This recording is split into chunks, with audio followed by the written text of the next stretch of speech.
For 50 years, her message to families or anyone grieving has been the same. Through the decades, she says she's the same student or esteemed professor holding up that protesting sign. Dr. Sally Karioth, Florida State University professor, grief counselor, and protester, opened up her home and her classroom, which is usually filled because it's one of the most popular at the university, to share her wisdom and insight she has gained through the years. The bottom line in the dev class is the only thing you can do wrong when someone has had a great grief is to do nothing. Exactly right. We have an obligation to validate it. I think the best thing about teaching the grief and loss class is the fact that mostly the students would say it's a class about life. We talk about why you need an exquisite moment every day, why taking the moral high ground will always be to your advantage, about taking the blame even if it wasn't your fault, about recognizing all of the gifts that you have. Probably the biggest thing that we do is they plan their own funeral. And they plan their own funeral when they don't have to be planning a funeral. I can't tell you how many students through the years have written back or called or sent a note that said, you know, my grandma died, and I'm so glad I knew what to do because it really helped my mama. Can you also talk to families who have lost a loved one, especially families who have lost a child? What is your message to them? Helping parents get their mind around the loss of a child is stunning. This is not the time to use platitudes or to say everything's going to be okay or I know just how you feel. None of those are appropriate or even true. What you do say is, I'm here. You put out your hand and say, I can't make it go away, but I can validate that it happened. It's really pretty simple. That in grief, you don't get to tell someone else how to grieve. You don't think that they should be over it. You don't think that they've done it long enough or saying things like, are you still thinking about that? Yeah, I'm still thinking about it. What I say to the students too is if it's not illegal and you're not going to kill someone, you let them grieve any way they want. If they get nothing else out of my class, they need to get this. The only thing you can do wrong when someone has had a great grief is to do nothing. I have a little rule with a great grief that you can say and do whatever you want in the first year. And that means, why the heck haven't you called me?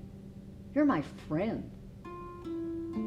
That's okay. And if people say stupid things like, yep, I know just how you feel, it's okay to say, no, you don't. You don't have a clue how I Right. feel. Because the grief is personal. Yeah, this is real personal. All of us have ways that we remember people by putting together memories that are actually tangible. I have a memory jug, which is a very interesting Victorian phenomenon, and you wept your tears into them. In Victorian times, no one expected all of their children to live to adulthood. Everybody had them.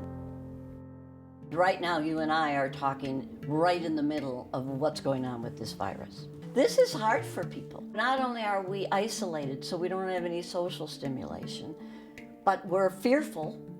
Everybody's affected by this, and nobody has the answer to make it better. That's a perfect explanation for trauma and grief and loss. What I say to the students is, this will get better. Just like grief, things will get better. Not today, probably not this week, maybe not this year, but things do get better. Well, I went to the University of Wisconsin in the 60s. There are only two other universities other than we that lost students during the protests. We were protesting having more black students admitted to the campus, having a black studies program. The TA struck. My life was Robert Kennedy's assassination and Martin Luther King's assassination. And what we're doing today feels so familiar to me. I was one of the sponsors for the white coat ceremony at the Capitol a while ago. Silence is acceptance in my idea. Let's talk about a great grief that you had and a wonderful person in your life. Give me a minute. Talk to me about someone special in your life. Well, it's been an interesting couple of years. I was married to Gerald Inslee, who, for the people that don't know, worked at the Tallahassee Democrat and wrote for many, many, many years for the Democrat. He was the world's bravest man because he wrote wildly controversial things about race, about how to behave, about white privilege, about all the kinds of things that brave people write about. I mean, not only was he an award-winning writer, he won over 50 awards for his writing, but he truly believed what he wrote, and he didn't back down. He always said that when he came to Tallahassee, he found paradise. And our daughter, smart Amanda, along with Ron Hartung, who was the editor, put together this magnificent book with what she thought was great. And so this book was many of his writings, but the ones that really celebrated Tallahassee and the Florida he loved. You may have noticed when you came today that there is a candle sitting outside in the front porch. I put it out there on April 3rd. We were all just beginning to understand the enormity of the virus. And because I, for the most part, teach healthcare students, med students, nursing students, social work students, all of a sudden I realized they're going to be on the front lines. And I made a promise to all of them and to all of the people on the front lines that I would put that out there, I would light it, and it would stay lit as long as we were struggling with this epidemic. I sometimes write to John Thrasher and I say, thank you for letting me still teach, because how lucky am I? I have these young folks who teach me something new every day, who bring me new cultural insights, who keep in touch. What are you most proud of? Well, as you probably know, awards come and go. You know, I'm going to say our daughter, Amanda Karioth Thompson. I'm proud of 26,000 students who, against all odds, are out in the world making it a better place.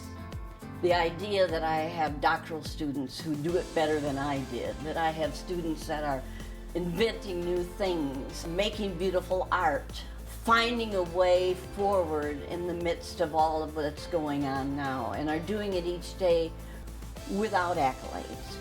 Do you have some words of wisdom that you want to close out this piece with?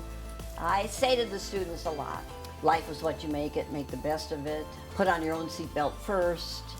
But one I talk about a lot is the one that I say every day you should have at least one exquisite moment, regardless of what has happened on any given day. Always find your one exquisite moment.